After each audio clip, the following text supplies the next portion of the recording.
Hi, this is Rabbi Fleschel giving you something special on the Torah.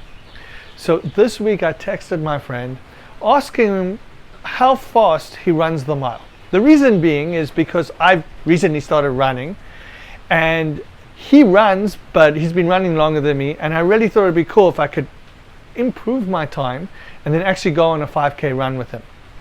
Straight after I texted him, he calls me up and he says, Yaakov, what is your time? So I gave him my time, and he told me that it's actually not too far away from his time that he does for a mile.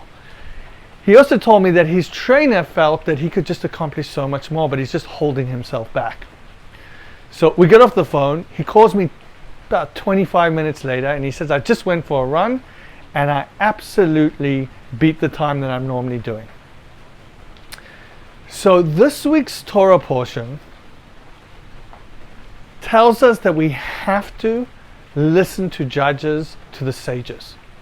We can't deviate to the left, we can't deviate to the right, we just have to listen.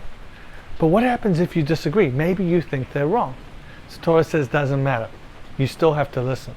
And the reason being is because for the most part we're very subjective.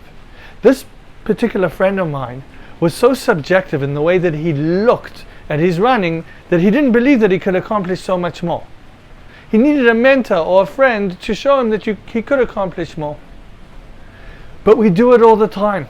We look at people in one perspective. It's a subjective perspective. Another person will look at the same person from a completely different perspective. But we need someone who's objective to help us out. The most objective thing in this world is the Torah. The reason being is because it comes from God. When we need guidance, we need the sages to teach us, who follow the Torah, but to teach us and to guide us so we can live a life of objectivity where we're making the right choices in our lives.